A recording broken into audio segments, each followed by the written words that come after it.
பூமி எங்கும் சுற்றி வந்தேன், விண்ணை தொட்டும் வந்தேனே. இந்த மண்ணில் ஏதோ ஒன்று வெற்றி மொழி சொற்கள் எல்லாம் கற்றுக்கொண்டே வந்தேனே.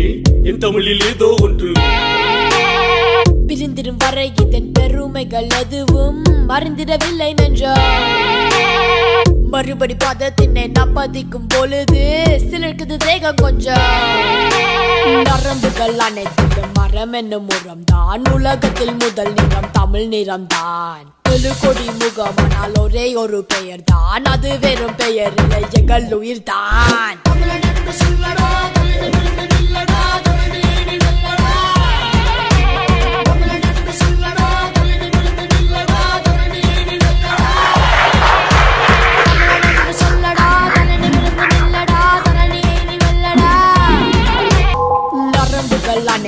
மரம் என்னும் முறம் தான். உலகத்தில் முதல் நிறம் தமிழ் நிறம் தான்.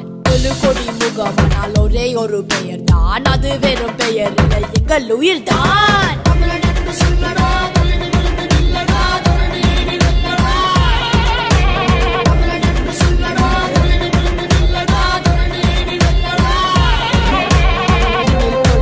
அதை பரப்பு, இந்த இடத்தினில் பிறப்பதை தனி சிறப்பு.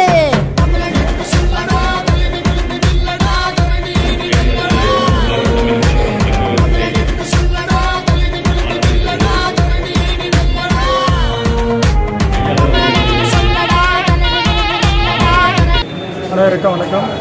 நம் தங்கவேலில் பிறந்து பெங்களூரில் வசித்து தற்பொழுது குடியாத்தில் வசித்துக் கொண்டிருக்கும் ஐயா திரு ஞான ஆனந்தன் அவர்கள் தங்கவேல் மீதும் தங்கவேல் மக்கள் மீதும் தாய் தமிழ் மீதும் மிகவும் பற்றுள்ளவர்கள். அவர்கள் சம்பாதித்த பணத்திலேயே மக்களுக்கும் சரி ஏழை எளிய மக்களுக்கு சுமார் 9 லட்சம் ரூபாய் கொடுத்து பள்ளியில் படிக்க வைத்துள்ளார்கள். அது மட்டுமல்ல, ஏழை எளிய மக்கள் இன்றும் அவரால் முடிந்த உதவிகளை செய்து கொண்டுள்ளார்கள். அது மட்டுமல்ல, அவர்கள் இப்பொழுது பல புத்தகங்கள் எழுதி கொண்டுள்ளார்கள். அவர்கள் தற்பொழுது குடியாத்தில் வாழ்ந்தாலும் அவருடைய மூச்சும் பேச்சும் என்றுமே தங்கவேல் மேல் உள்ளது. அவருக்கு தங்கவேல் தமிழ்ச்சங்கம் சார்பில் நன்றி கலந்த வணக்கத்தை தெரிவித்துக்கொண்டு அவரை மேலும் மென்மேலும் வாழ வாழ்த்துகிறேன். நன்றி, வணக்கம். இன்றைய நிகழ்வு நம் அருமை சகோதரர் ஞானானந்தன் அவர்கள் எழுதிய பொன்வயலின் பொற்காலம் என்கின்ற புத்தக வெளியீட்டு விழா மிகச் சிறப்பாக நடந்து கொண்டிருக்கின்றது. நம்முடைய அண்ணன் அவர்கள் கோலார் தங்கச் சுரங்கத்தை பற்றியும் கோலார் தங்கவேல் மக்களை பற்றியும் மிக ஆழமாக சரித்திர சான்றுகளோடு எழுதியிருக்கின்றார். இது இவரது 3வது புத்தகமாக வெளிவந்திருக்கின்றது. அவருக்கு நாங்கள் எல்லா வகையிலும் கடமைப்பட்டிருக்கின்றோம். டாக்டர் அம்பேத்கர் மக்கள் பேரவை சார்பாக எங்களுடைய நன்றியை தெரிவித்துக் கொள்கின்றோம். அந்த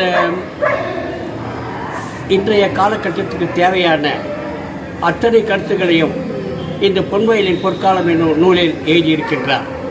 அன்றைய காலகட்டத்தில் கோலார் தங்கச் சுரங்க மக்களும் கோலார் தங்க சுரங்க மக்கள் எப்படி இருந்தார்கள், இன்று எப்படி வாழ்ந்து கொண்டிருக்கிறார்கள், அவருடைய அன்றைய மகிழ்ச்சி, இன்றைய வீழ்ச்சி, இத்தனையே தெளிவாக எழுதியிருக்கின்றார்.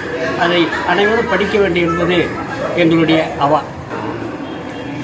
இந்த நூலை படிக்க வேண்டும் என்பது இளைஞர் பெருமக்கள் முதன்மையாக படிக்க வேண்டும் என்பது எங்களுடைய அவா. காரணம், அன்றைய எழில்மிகு இளைஞர்களுக்கு தெரிய நியாயமில்லை.